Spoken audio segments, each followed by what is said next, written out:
The joy from drinking wine is more complex than it may seem. Vast research by economists in recent years has shown that we often prefer cheaper wines to expensive ones if you don't know their price. Yet, during last month, the record prices of wine have been broken repeatedly. Last year, a bottle of Chateau Lafite was sold at an auction in Hong Kong for almost £150,000. Both the wine industry and consumers have been shaking their heads in disbelief. A bottle of wine can cost today more than a luxurious car. So why are the newly rich Chinese paying so much?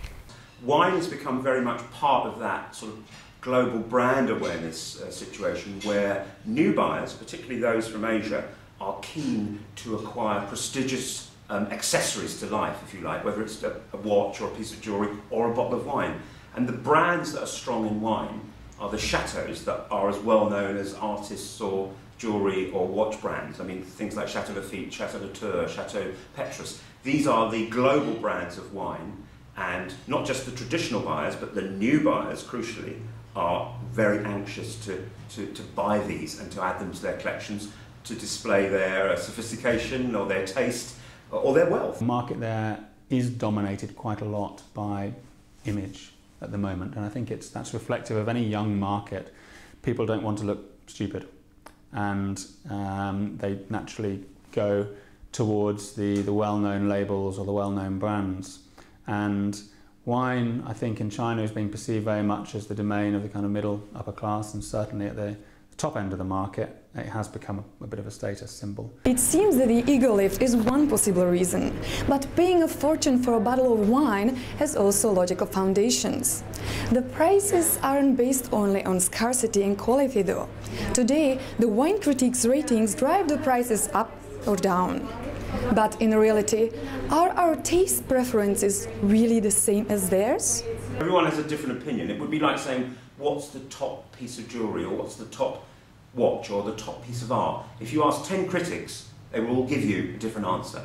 And wine is no different. Whether or not you share the palate of Robert Parker is, there's no doubt that his verdicts affect the market. If he gives a wine 100 points, it's going to shoot up in price, possibly even double in price overnight. Now, unless your palate is the exact mirror of his, that verdict is of no more benefit to you than anybody else's. I think these people, they manage to gather around them people that trust in them, basically, they trust in their taste.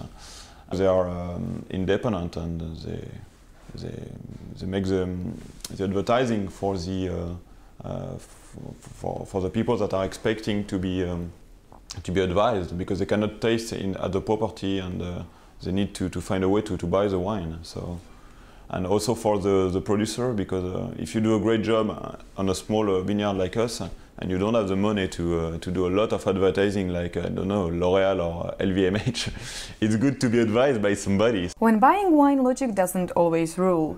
Not only that our personal tastes vary, but is a wine for £1,000 per bottle really 100 times better than a wine for £10?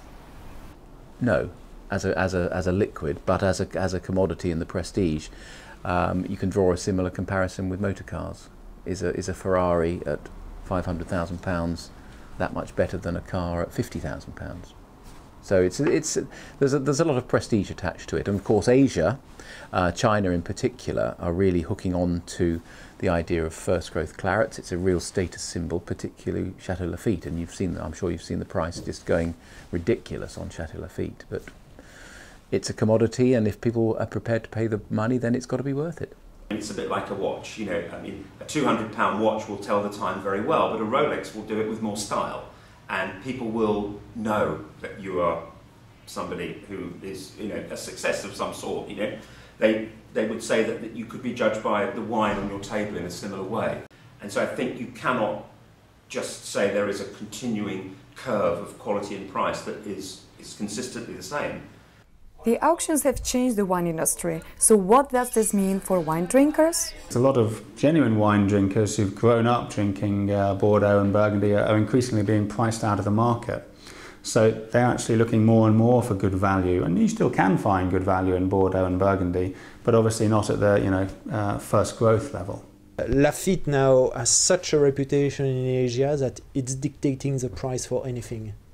So the price of auction can be, I think it's a tool for selling higher, because it has an incidence on the production, because it generates more demand, more enthusiasm. If people are willing to and ready to pay for such an amount of money, at the origin, people in Bordeaux, they will release less, they will retain much more stock in order to sell at a later date at a higher price. Because if they sell today all their Lafite, which was expensive as £16,000 a case, if in 10 years it's worth 10 times, the chateau will have lost all that money between 16 and 150. Today, the prices of fine wines are more controversial than ever. Like other luxurious goods, they often reflect the buyer's ego, the local economy, its maturity, and skillful marketing strategies. As the Chinese market matures and the rich may start to look for value, then there is a chance that the wild pricing will return back to stability. Radka Slováčková in London.